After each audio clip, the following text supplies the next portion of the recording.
Alright guys, if you guys have one of these Dewalt job site radios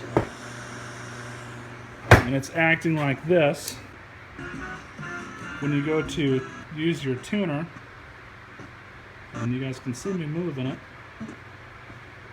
it's kind of jumping all over the place. It's not really going anywhere unless even if you do it quickly. Sometimes it works, sometimes it doesn't, which leads me to believe that there's an issue with the actual tuner inside. Now, because this is a Dewalt, you can actually find all the parts you need for these online. They are made to be serviced. Here's a new tuner. Basically, it's not all that difficult to get into. We'll go ahead and unplug it because we don't want to electrocute ourselves. All you got to do is remove all these perimeter screws. And then with it flipped over, there's also a couple more screws on the other side that you'll have to take out. That one and that one. So just go ahead and remove those as well. Now with those removed, it should just pop right off. But be careful though, because your speakers are still connected. And so with my garbage pick work light, should be able to see things a little bit better. But what we'll have to remove is start removing a few of these screws down here. And that one, we got the one down in there. And we got one over here to the side. You guys can't see that too well. And then we'll have to go ahead and pull the knob off as well. Now the point where I'm at with this now is I went ahead and loosened this entire board right here, as well as this whole bracket that's up here. And there's two screws here at the bottom, and there was another one that was up there, but I went ahead and removed that. And so now we're at the point where we need to figure out the path of least resistance to get this whole thing out. And it looks like, if you guys can see, there is a black mount that it's on. I already have this one, that knob removed, so I'm going to have to go ahead and remove that one. And because both of these, this side is going to have to come out as well as that side, and they both come out as one unit. So it's going to kind of be a pain in the ass to put this thing together. And it looks like we have another screw here, as well as the ones over here that I've already removed.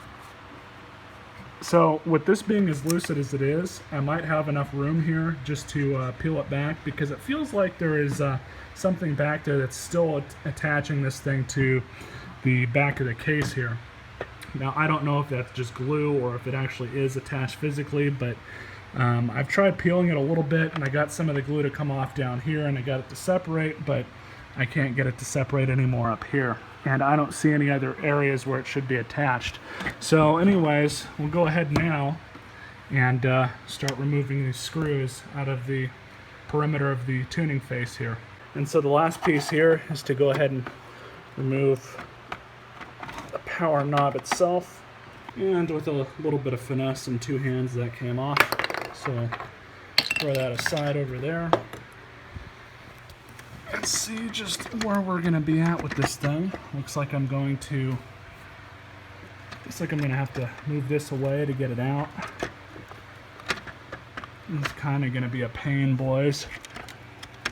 And so in order to fully remove this, or at least to help with it, I had to remove the back part of the charging battery port for the Dewalt battery packs. And hopefully that'll give us enough room to continue to get this thing out. We'll see what happens. Let's see what we can do here.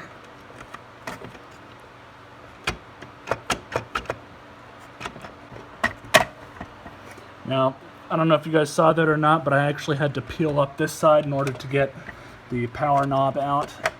So now this side's going to be a pain.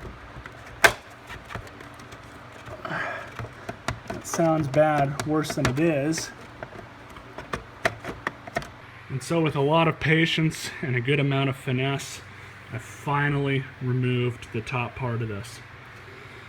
So now let's go ahead and change the tuner out. In order to do that, it's very easy to change this out, but getting to it, that's the fun part.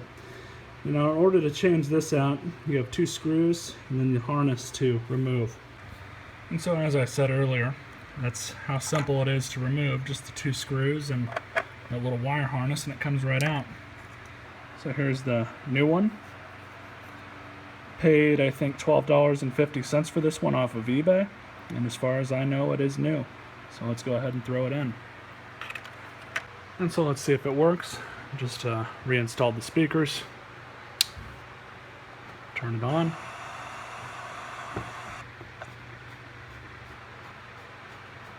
Looks like it's working so far. All of today's best country plays on 93.7 Just Country. Works for me.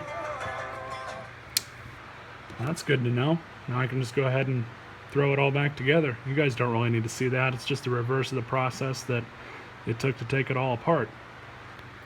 And so, it's completely put back together now. Definitely happy with that repair. These job site radios are kind of pricey if you buy one brand new. And my buddy's dad gave me this for free, so throw a $12 part at it and see if it'll work, and thankfully it did. So anyways, I hope you guys enjoyed this video. I don't want to say it's a simple process to change one of these, but as long as you take your time, you shouldn't really have much of a problem with it. So rate, comment, subscribe. You all stay classy.